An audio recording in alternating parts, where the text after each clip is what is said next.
A more belligerent year might be expected ahead as North Korea has redefined South Korea as its primary foe and scrapped its unification goal with South altogether. This is while the regime continues to advance in its missile programs and as the world keeps a wary eye on its closer ties with Russia. Experts are sending grave warnings that recent troubling events could raise the specter of conflict, with some not completely ruling out the possibility of a full-fledged war breaking out on the Korean peninsula. Let's delve deeper into this expert view with Professor Park Won-gun of North Korean Studies at Ewha Womans University joining us on the line. Good morning, Professor Park.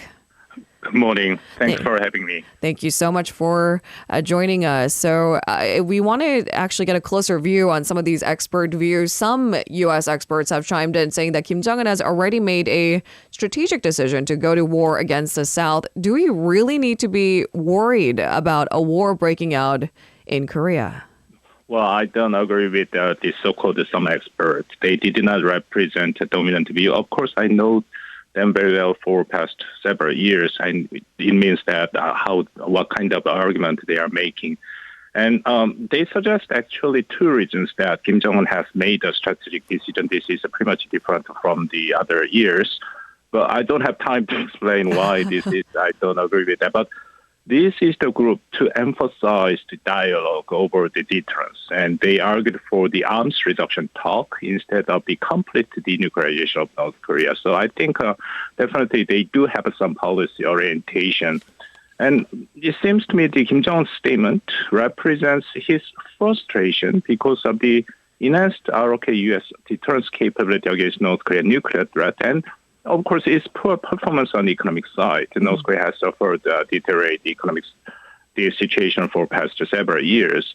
So also, I think this is a very typical pattern that we have seen for past several decades to overcome these kind of difficulties, to bringing so-called siege mentality, which is that they've been seized by these hostile forces. Of course, they are talking about South Korea, United States, and Japan, to escalate tension. And most importantly, there's no possibility that Kim Jong-un would start war unless he decides to be a suicidal, because North Korea has no second strike nuclear capability. And in the world, there is no country can match the U.S. nuclear capability. So if North Korea would launch just one nuclear missile, it will be end of the regime. And you see South Korea, United States had warned for several times. So I think there's no chance that Kim Jong-un would start a nuclear war. One of our North Korea experts on the show, Professor Bong, would be pleased to hear that you guys are on the same frequency. Then help us make better understanding of maybe heightened, more frequent provocation, Professor Park. The possibility of a full-blown war may be low, as you've said and explained quite candidly, but most experts also agree that North Korea will likely carry out military provocation beyond the levels we've seen in the past. And we've seen record amounts last year, too. So is that just in line with Kim Jong-un's weapons development program? Given the nature of North Korean regime, it's, I understand, difficult to make complete predictions. But what degree of provocations do you expect based on your expertise? And when would be the most likely timing of it? Around election time?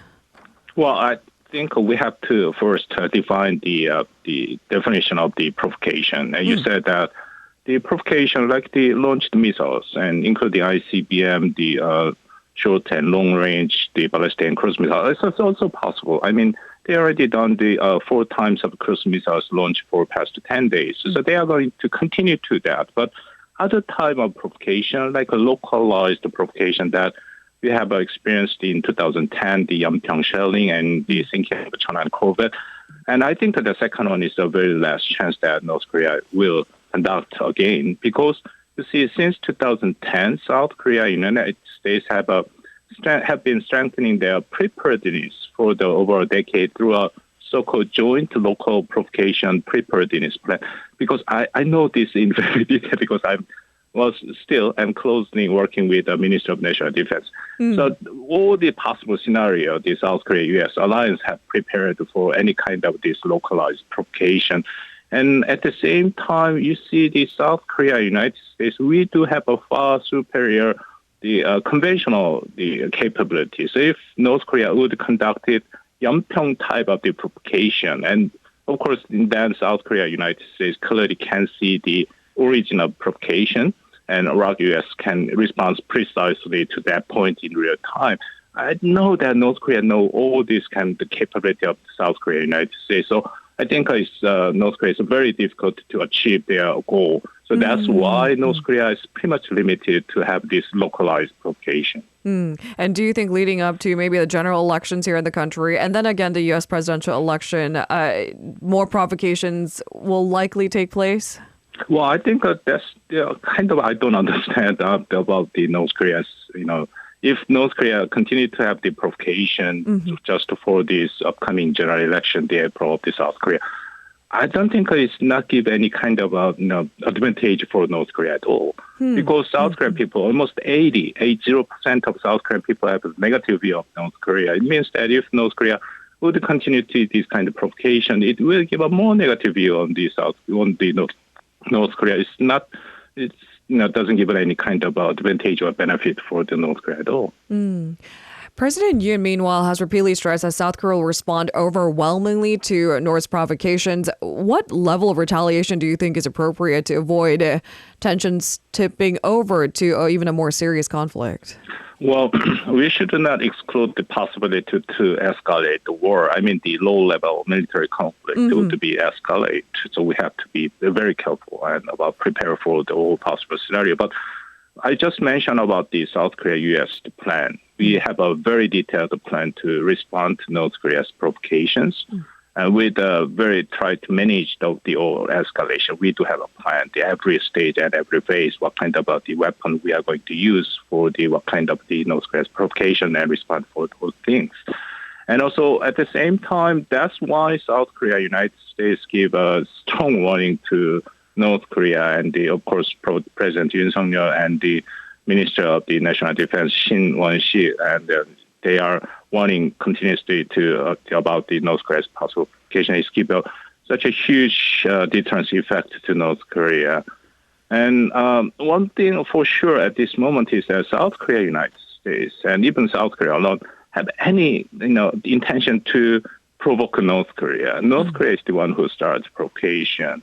But we have to be very careful about so-called gray zone provocation. It's very difficult to detect the original provocation, like thinking of a Chanam corvette. But at the same time, we prepare for that too, because a couple of days ago when President Yoon received the report from these important military generals and the especially Joint Chief of Staffs, and they are reporting to the president that all possible scenario about including the gray zone provocation. So South Korea and the United States will prepare for any kind of provocations by the North. Professor Park, North Korea has carried out a series of fresh tests of its new type of cruise missile in recent days and weeks. Why is it focusing on its cruise missile particularly instead of ICBMs? What is their strategy and how big of a threat are the new types of missiles to South Korea? Well, North Korea's final goal is to complete its nuclear capability to attack both South Korea and the United States. And North Korea would have a capability to use nuclear ballistic missiles, such as KN-23, 24, and 25, to attack South Korea and, in some sense, Japan. However, if North Korea would possess another mean, you just mentioned the cruise missiles, and to attack South Korea, it would create more cost for ROK and ROK-US alliance to respond. But it does not necessarily mean that South Korea-United States alliance would not respond, do not have any capability to respond for that. South Korea have a far more advanced type of cruise missiles, and more importantly, South Korea and United States have a missile defense system. And of course, it's not the perfect, but we have a very top-notch surveillance system. On the other hand, North Korea, they do not have any kind of missile defense system at all. And their surveillance capability is very limited. We are seeing just the spy satellite, which is also very poorly equipped. The last time, only one time they successfully launched the spy satellite, even though the Kim Jong-un said that they are going to have 3 more satellite launched this year, but still, compared to South Korea-US alliance, their capability is pretty much limited. Can we also talk a little bit about the reunification of the two Koreas? What is the basic unification policy of the two Koreas that have been maintained for the past 7 decades? And what does Kim Jong-un's abandoning of its long-standing unification goal imply for South Korea? Well, in January speech in Supreme People's Assembly, Kim Jong-un had very clearly announced that they do have a new policy towards South Korea. You just mentioned that, and total scrap of the reunification and only emphasized military occupation to South Korea. And then, of course, he said that he characterized inter-Korean relations as relationship between the two hostile at all. I think there are several reasons that why Kim Jong-un suddenly changed his policy towards South Korea. We call the policy direction line, 노선. And since we don't have time, I just say one reason. And this is definitely North Korea's unification plan. You just asked that is Korea Confederation policy. It's simply one state, one nation, but two political systems. But their ultimate goal, North Korea's ultimate goal is to absorb South Korea for their own terms. So in that process, it is imperative to have a very strong support from the South Koreans. But you see, North Korea failed to get strong support from South Korea because just a recent poll said that I mentioned around 80% of South Korean people have a very negative view of the North Korea. So that's one of the reasons that they know that they could not complete or could not achieve this goal. And second one is that I think a very exact opposite kind of phenomena can be found in North Korea. More and more North Korean people exposed to South Korean culture, such as South Korean K-drama, movies, and songs. And North Korean people is becoming dreaming to live here in South Korea. And this is a huge and even fundamental challenge for North Korean regime. So this is why Kim Jong-un simply discards the unification itself and then totally change the policy towards South Korea. Perhaps even recognizing that it was out of reach in the first place, given the poll that you also mentioned. I know it's a little bit early because we haven't reached even Super Tuesday in the lead up to U.S. presidential election. But there are enough polls in that regard to indicating the very real possibility of the former U.S. President Donald Trump returning to top office. How would Trump's comeback impact inter-Korean relations, Professor Bach? Well, I think many things, but not only for South Korea, but all over the world, too. That's why we pay attention about this upcoming U.S. presidential election. First of all, from the South Korean perspective, definitely the second term of Trump administration demands burden sharing, and Trump sees the alliance as a very transactional way. We have experience for his 4 years, and he demanded 5 times increase of cost sharing.